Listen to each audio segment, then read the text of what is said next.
আসসালামু আলাইকুম। আজকে আপনাদের মাঝে আমি অতি গুরুত্বপূর্ণ একটা বিষয় নিয়ে কথা বলতে আসলাম। যে আপনারা জানেন যে গত দুদিন যাবৎ শাহবাগে হিন্দুদের একটা আন্দোলন চলতেছে। বিষয়টা হচ্ছে যে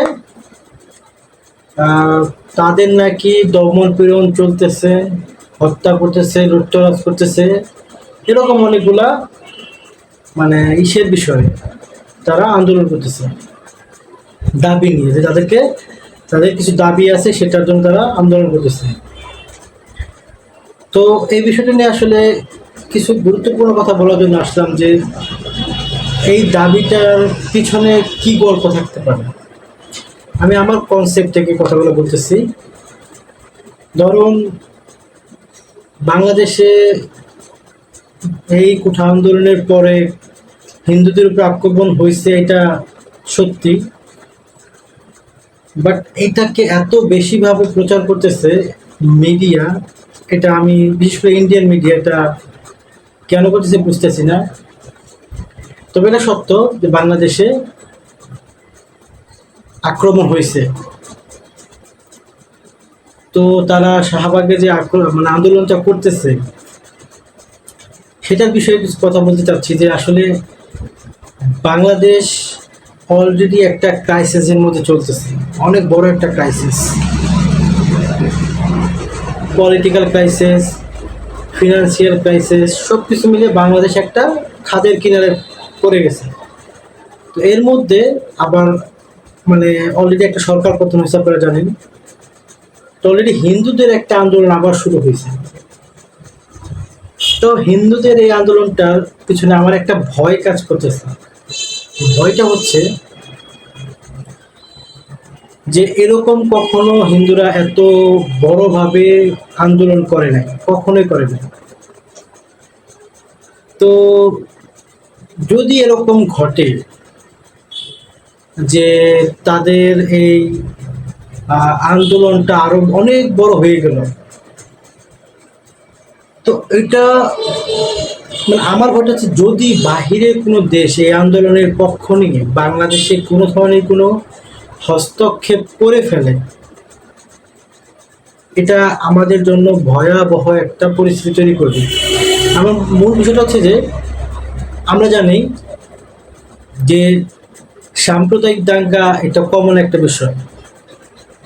তো আমাদের দেশে একটা গ্রুপ চাচ্ছে যে এই দেশে একটা সাম্প্রদায়িক দাঙ্গা তৈরি করার জন্য। তো এইটা এর আগে অনেক এভাবে আন্দোলন করছে বা কথা বলছে, কিন্তু এবারের মতো শাহবাগে একবারে জড়ো হয়ে যে একটা আন্দোলন, এরকম কখনো হয়নি। তো আমার ভয়টা হচ্ছে যে যদি এই আন্দোলনটা আরো বড় হয়ে যায় বা তৃতীয় কোনো দেশ যদি এই দেশে হস্তক্ষেপ করে ফেলে, আর সেটা যদি সামরিক হস্তক্ষেপ হয়, তাহলে আমাদের বাংলাদেশের অবস্থা খুবই খারাপ হবে। আমার কেন যেন মনে হচ্ছে যে আসলে এই আন্দোলনটার মূল পেছনের গল্পটা এটা, যে আন্দোলনটা বড় করে যেন তৃতীয় কোনো দেশ এখানে হস্তক্ষেপ করে, তারা মনে হয় সেটাই চাচ্ছে। আমি তাদের বিপক্ষে না, আমি সবসময় চাই এদেশে হিন্দু মুসলিম ভালোভাবে একসাথে মিলে থাকবে। আমার অনেক বন্ধু বান্ধব আছে হিন্দু, তো আমি তাদের সাথে যথেষ্ট ভালো বন্ধুত্ব রাখি।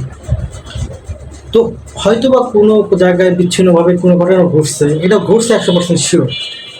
কিন্তু এটা নিয়ে বর্তমানে যে পরিমাণে ব্লাস্ট হয়ে গেছে, আন্দোলন চলতেছে, এটা এই দেশের জন্য ভয়ানক।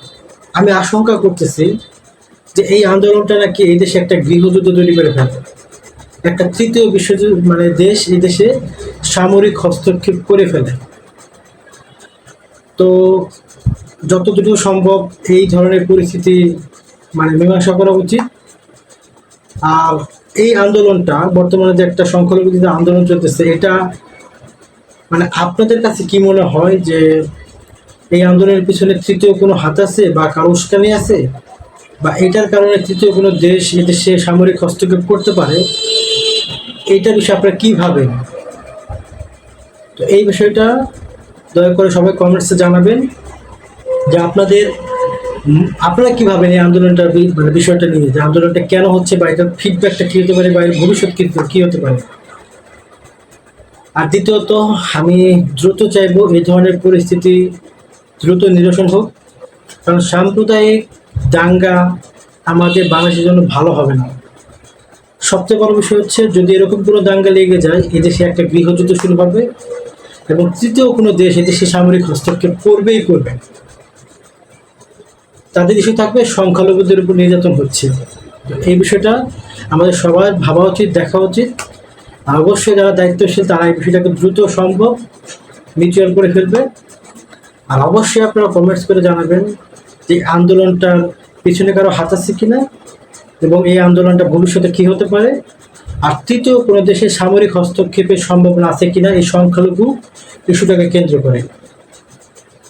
তো আজকে এই পর্যন্তই। তো যদি আমার ভিডিওটা ভালো লাগে অবশ্যই লাইক করবেন, শেয়ার করবেন, সাবস্ক্রাইব করবেন, ফলো করবেন এবং পরবর্তী ভিডিও পাওয়ার জন্য সাবস্ক্রাইব অবশ্যই করে রাখবেন। আর পরবর্তী ভিডিওর জন্য আপনাদেরকে আহ্বান করছি। সবাই ভালো থাকবেন, সুস্থ থাকবেন। আল্লাহ হাফেজ, আসসালামু আলাইকুম।